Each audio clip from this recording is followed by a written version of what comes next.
પ્રધાનમંત્રી નરેન્દ્ર મોદીએ કોલકાતામાં બેલુર મઠના લીધા આશીર્વાદ, સ્વામી વિવેકાનંદજીના આદર્શોને કર્યા નમન। ભારતના પ્રધાનમંત્રી નરેન્દ્ર મોદીએ કોલકાતામાં હુંગલી નદીના કિનારે આવેલા ઐતિહાસિક બેલુર મઠની મુલાકાત લઈ શ્રદ્ધા અને આસ્થા વ્યક્ત કરી હતી। રામકૃષ્ણ મિશનની સ્થાપનાના પવિત્ર સ્થાન એવા આ મઠમાં પહોંચી તેમણે સ્વામી વિવેકાનંદ, શ્રી રામકૃષ્ણ પરમહંસના સ્મૃતિ સ્થળોએ પુષ્પાંજલિ અર્પણ કરી હતી। પ્રધાનમંત્રીએ મઠના પરિસરમાં શાંતિ અને ચિંતન સાથે થોડો સમય વિતાવ્યો હતો, જે તેમના સ્વામી વિવેકાનંદ પ્રત્યેના અતૂટ આદર અને આધ્યાત્મિક જોડાણને દર્શાવે છે।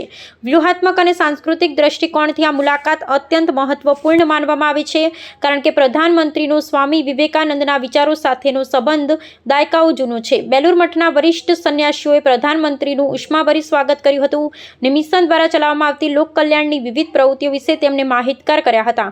આ મુલાકાત દરમિયાન તેમણે રામકૃષ્ણ મિશનની આધ્યાત્મિક વાતાવરણની પ્રશંસા કરી હતી અને જણાવ્યું હતું કે આ સ્થાન રાષ્ટ્ર સેવા અને માનવતાના કલ્યાણ માટે ઉર્જા પૂરી પાડતું એક પવિત્ર સ્ત્રોત છે।